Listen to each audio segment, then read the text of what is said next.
Boom, we are alive, ladies and gentlemen. Thank you for joining us on this wonderful day. Bitcoin on a nice little tear this morning, and if you're in a private group, something you would have been expecting. Now we're going to go over that. We're going to go over the Avalanche rush. We're huge fans of their technology. And to finalize today's episode, Star Atlas. And I want to dive in a little bit of that. We actually may get a whole nother video around that one just because I've been fascinated about the idea. So here we go. We're going to dive right in, and we're actually going to start with a little bit of fundamentals today. But actually, we'll just go with this so you can see a full screen. So for those of you that have been following us for quite some time, you would know we like watching the percent of Bitcoin on exchanges. Reason being, when you are dealing with supply on the open market, the less supply there is, the easier it is for the price to go up or down. That's what's known as volatility. So as you can see on the screen here, this orange line has actually been the decreasing amount of Bitcoin on the open markets since pretty much exactly March 11th, March 12th, the day the pandemic was officially declared by the World Health Organization. Every day since then, the price of Bitcoin has gone up and the amount of Bitcoin on open exchanges has gone down. This is a really fun psychological thought process. Once you start meditating and realizing why bull markets happen the way they do and why sentiments like buy when there's blood in the streets comes to fruition, it really is highlighted by the spring of March 20th, 2020, when we hit the exact bottom of the market. And every day after that, we went up. That because everyone who sold after that point was done selling and there was no more supply on the market.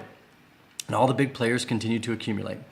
And here we go back into, we saw the May kind of price high as the supply diminished around 13.3%. Then we had a bunch of supply come in, test the market, push us down to around 33 grand. And every day since then, we've seen a massive amount of supply leave the market. Therefore, it was really easy to tell that we were going to be going up.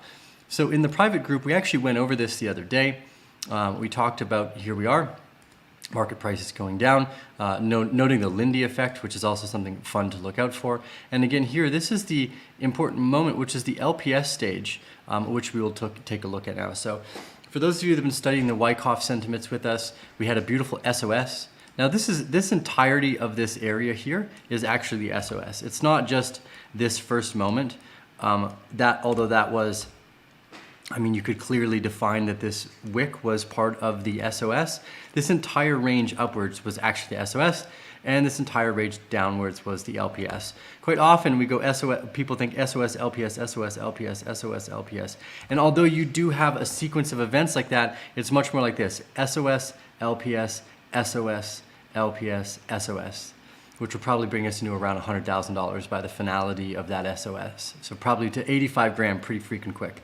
For now though, last night I made a tweet saying, hope you're ready for Bitcoin over $60,000 tomorrow. I was kind of hoping it would happen while I was asleep, but we've ran up into the first part of our volume profile resistance area. We clicked right up to the center of it at 57,000 almost.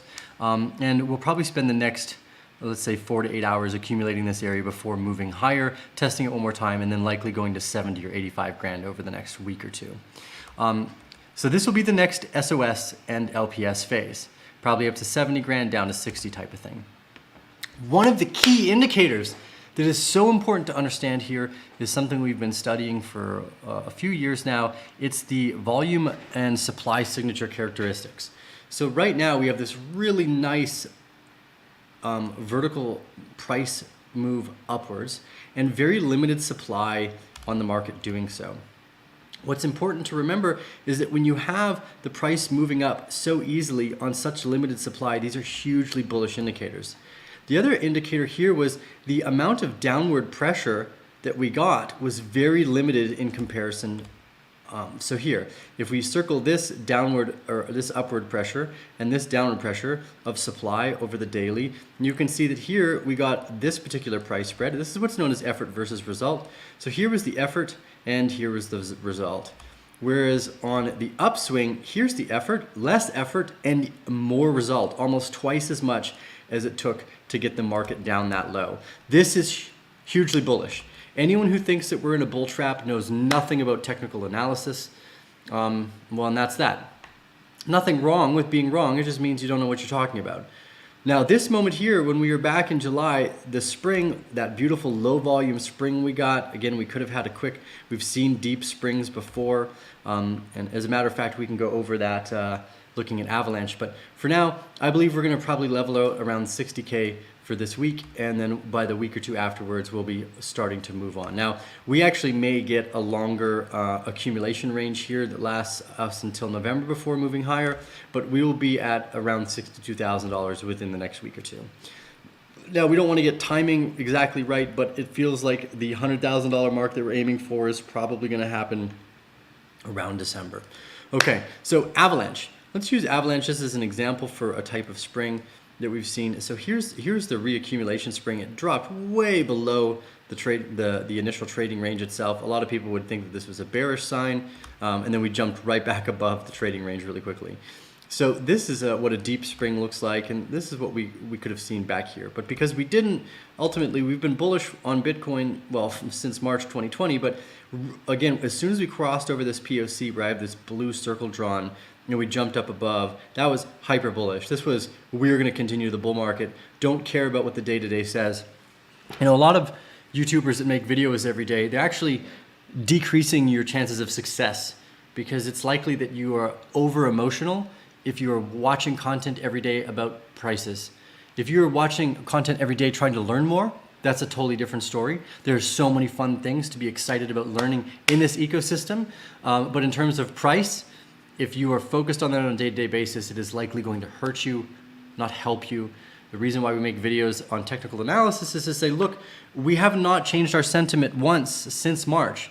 Yes, we were slightly bearish on a spring here where we could have gone down to 22 grand because we've seen springs that do crap like that. And just to be aware that was possible, I've been bullish this entire time. Not once has that changed. So what we want to get you to do is have that same confidence. And that happens through study and through time. So the disease of the early investor always comes from that over-emotional trading and lack of education in the investment sector. So the best way to fix that is by joining the private group in the links down below. Remember, there's no risk. We've got a great community, people that are always supporting one another, helping go through and really add the cure to what most people do wrong in their early years. And if you just don't do things wrong, you make these simple steps, your investment journey is super profitable and very easy to attain. Okay, so yes, Avalanche was next. Okay, so Avalanche has done really well for us this entire time. We've been bullish on it since it was back near $1 in September, October, November. As a matter of fact, if you go back to our early videos, you can see us super excited about Avalanche all the way back here and back here and here and here. And in fact, we're just really excited about Avalanche. They've got great tech. Emin has built really cool things. Although I'm not smart enough to understand the tech, I can at least conceptually grasp what it's doing. And that's why we've been such big fans of it for the last year. Not too much on price. I'm going to stand by the original sentiment is that we probably go upwards of $120 here on this cycle. We could go even higher. I still think buying Avalanche at $70 or $60, whatever it's at, is basically like buying Ethereum at $60. I'm not convinced Ethereum makes it through this market cycle, although they built a cool car. They've got a lot of really good competition on the plate. Okay, this brings us to, oh, actually, hold on. While we're on Avalanche, the Avalanche rush. Look at the cumulative address account since January 2021, just massive. So here we were when we were buying it way back here when nobody knew about it, and here's where it started to explode just recently. So this is hugely positive. They now have massive amounts, billions of TVL in their accounts. Most of the new DeFi projects, a lot of the stuff I'm really interested in for DeFi is all coming from Avalanche. Yeah, so the next thing is actually Star Atlas. So for those of you that are fans, I'm going to be doing a video on why I'm so freaking bullish on video games and all of a sudden out of nowhere super excited about it. If you have not yet, check out Star Atlas. I guess just for kind of fun and example's sake, if you take a look, where was this? Yes, here we go. Where's our little write-up on Axes? Where did it go? Where did it go? Anyways, I thought I had it in here. Ladies and gentlemen, I don't know what I did with it. Looks like I may have actually deleted it. Anyways, that's unimportant. It's unimportant if I deleted it. I may have done it. The point here, sorry for wasting anyone's time there. The point here is that if you take a look at Axes at its all-time low of November 2020 at like 12 cents to its all-time high of $150, that's 100,000%. That's 1,000x gain in less than a year. The blockchain video game sector should not be underestimated. I'm hugely bullish on this entire sector. As a matter of fact, I think it may dwarf a lot of the other sectors that are out there. People that are like, I'm not really interested in NFTs, but NFTs in video games, okay, you guys really got my attention. So Star Atlas had a nice 60% run up off of its recent low. I do suspect what we're going to see here is a really big trading range. I actually believe that that was the bottom of the trading range. We'll probably see another run up to around 21 cents. Whether or not we get a spring lower is hard to say. We've got a big range here. There's a lot of volatility. There's a lot of hype. Let's call it hype, although I think it's justified. A lot of hype around, or justified hype around Star Atlas with a 200% trading range. Now, we might actually want to make an argument and go, well, Tio, is this not a reaccumulation after decline? And go, yeah, actually, okay, there's a real reason to believe that this is a reaccumulation after decline. This is actually the top of the trading range. So we're likely going to jet back down to around the 9 to 10 cents range, put in a low volume spring, and then continue upwards. I'm hyper bullish about Atlas, although we're going to have to wait to see how the game turns out. Their community building, the detail that they've put together, really everything that's coming off of their plate is super fantastic. And the idea of how quickly a DAO will be able to move forward a video game will be, how quickly a video game will be able to move forward the DAO space for voting, for governance, for rewards, for participation. I think that the governance sector that comes from the video game space is going to so quickly overpower everything we've done in the DeFi world, because the ease of function, like the marketplace of Star Atlas, and I'm actually starting to see more and more video games being built on Solana. Part of my thought process about, oh, hey, look, funny, Ethereum is just going to only end up being NFTs for CryptoPunks, because who wants to use this raggedy ass Honda for driving when you've got things like Avalanche and Solana? Like, I clearly would just rather use Avalanche in terms of tech. Solana has some really unique real world applications for Web3 that's doesn't feel as, I don't know, tacit. I don't know what word I'm looking for here. I'm going to use tacit. I'm not sure if that's used correctly here, but the difference between the medium of Avalanche and Solana for what they'll be capable of, I actually think that they both, all three, as you can see by my name here, Solana, Avalanche, and Ethereum, all end up surviving doing different things. I think Solana actually is really poised to be a Web3 player for social media, for social NFTs, for the video game sector, where for me, Avalanche feels much more likely for real world governance, real world DeFi and financial sector stuff. And although Solana is capable of doing that, I just, again, the tacit difference I feel between the two. I don't even know what tacit means. I'm just talking crap. What is this? Implied or inferred actions of statement, not speaking silent, not spoken. Yeah, the unspoken difference between Solana. Again, I'm not a tech person, so I can only kind of I can only create a little bit of conjecture around my layman understanding of how technology works, but that unspeakable difference between Solana and Avalanche, which I can't currently voice to you yet because I do not have the tech skills to be so, I believe that they end up doing different things within the Web3 space, both of which are equally valuable. Ethereum, on the other hand, I'm feeling less and less sure of. I said that back when Ethereum was hitting $4,000 at its previous high. I am much more bullish on Avalanche than I am Ethereum, and Solana than Ethereum at this point as well. So the new trailer that Star Atlas dropped, the detail here as well, super exciting. Like, look at this, look at the quality of this. Although my internet here is only running it at 720, I'm sure. I really liked playing this type of video game when I was younger. I look forward to how interested I am into video games again right now too. So I thought that was a fun little way to kind of drop off and end today's episode. What we're going to do is go over a few of your guys' thoughts and questions as well. Jamie Walter, we'll start with you, says, good morning. Do you think Ethereum will also follow Bitcoin up or would lag behind? I don't think this market is as connected as it used to be. Bitcoin going up though is going to do well for everything.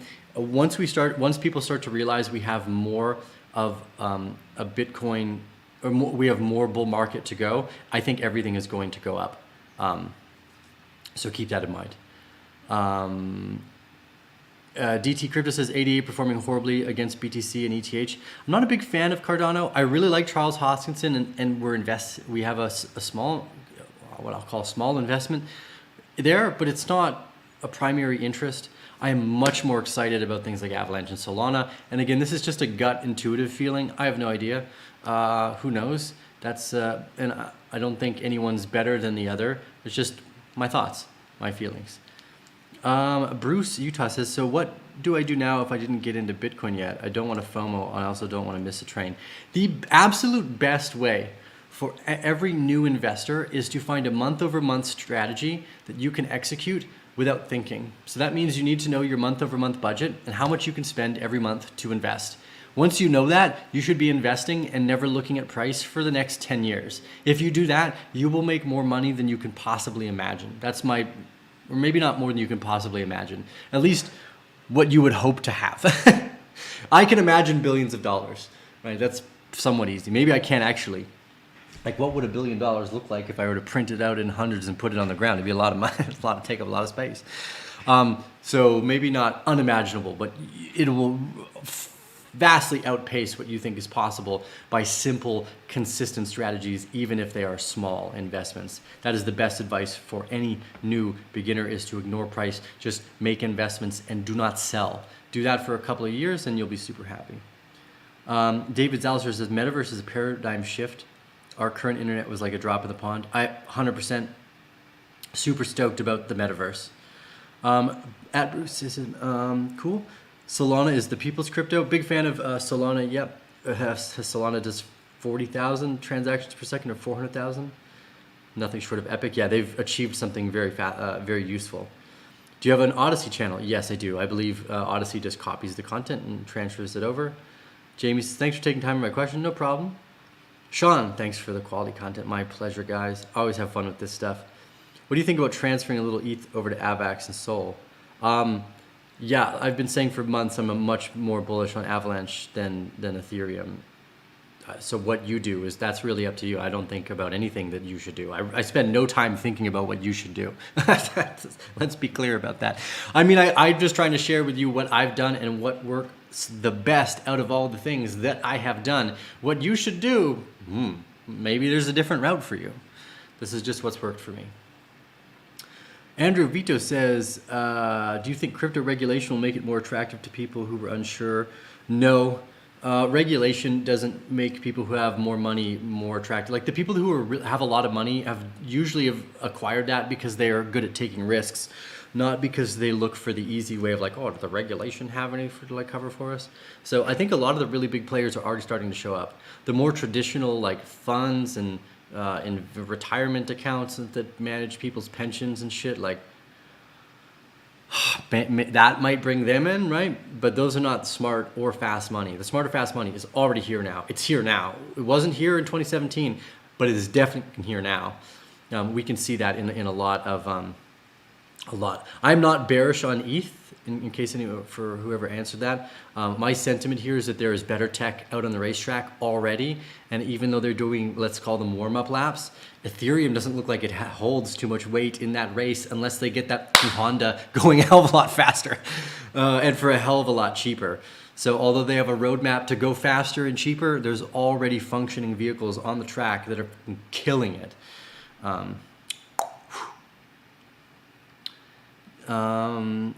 VPR says, no diagnosis, no prognosis, no prognosis, no problem. Thanks for the incredible knowledge. As always, Tio, my pleasure. Happy to share, guys. The market melt up. Yep, that's my quote. That's my saying. We are going to go up and up and beyond because there's no other choice but to print capital, ladies and gentlemen. Probably for the next 10 years, we're going to have a bull market, even if we have dips. Now, Bitcoin is fantastically awesome at creating long trading ranges, usually in the order of like 2 to 3 years. I do suspect that will stay the same. So I do not see bear markets. I see only times to accumulate. Anything below a previous all-time high in every market cycle before for Bitcoin was a good time to be buying. I believe it's going to be exactly the same.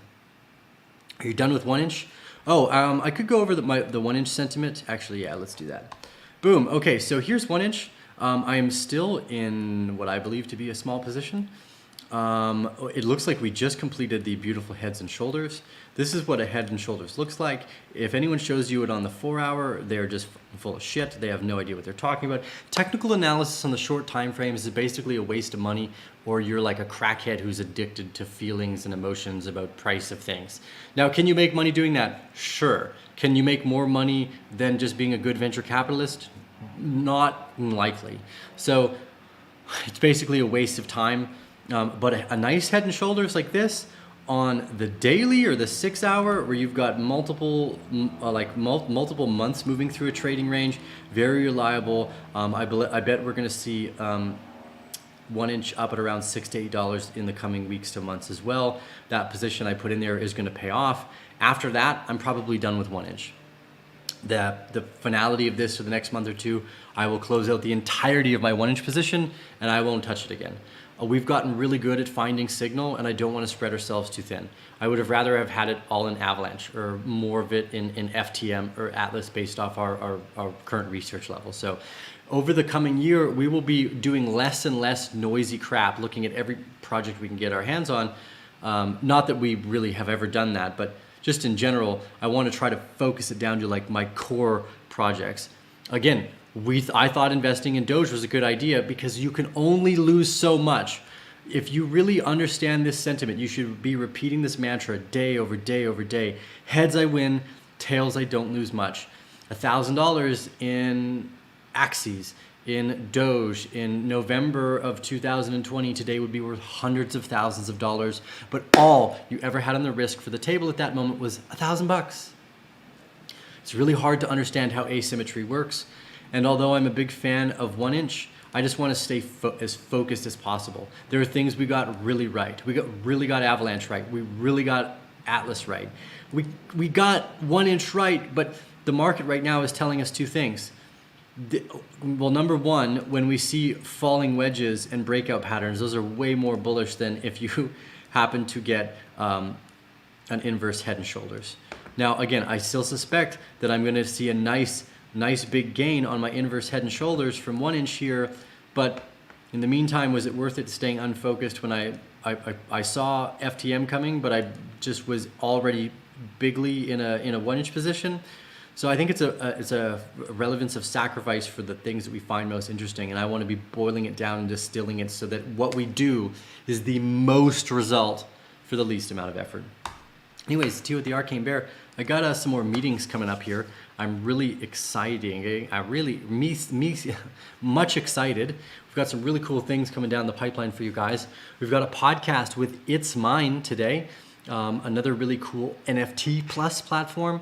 I think, again, there's room for more of these things. Which one takes the cake? Again, heads I win, tails I only lose a little. It is the best mantra for understanding venture capital, understanding asymmetry, and really partaking in these markets with a strategy that over time will outperform anything you could do by ever trading. Anyways, this is Tea with the Arcane Bear. Give us those thumbs up. Remember, ladies and gentlemen, investing is trading your fiat dollars for valuable assets, and trading is trading those valuable assets for fiat dollars. Now, I don't know which side of the bargain you want to be on, but when we know they're printing trillions of dollars in inflation year over year, basically, what do you think is going to happen? Assets are going to go up and the dollars are going to go down. There's not much else they can do about that. Anyways, this is Tio with the Arcane Bear. We'll see you again in the next episode. Give us a thumbs up if you liked this content. Some of you asked about playing a little guitar. I got like 2 minutes here. Let's see. If she's in tune, we will. It's been a few days. Oh, it's not in tune.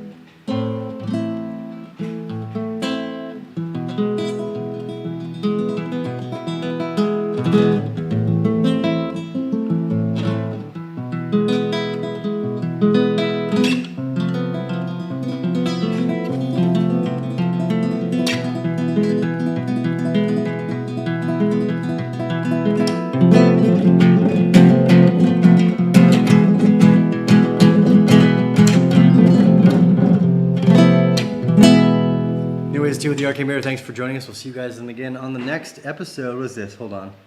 Subscribe and membership and stuff like that. And I really appreciate all your guys' support. For all of you that are in the private bear den, I hope you've been enjoying this ride. Stay calm, stay cool. We're in the middle of this bull market still. We're headed towards the end of it. And the bear market, the accumulation cycle, I'm so fucking excited for, because I can spend more time meditating and just accumulating. Steve with the Arcane Mirror. We'll see you guys. Hey, meditating and accumulating. That's basically the thesis. Meditate, accumulate. Meditate, accumulate. And then let go.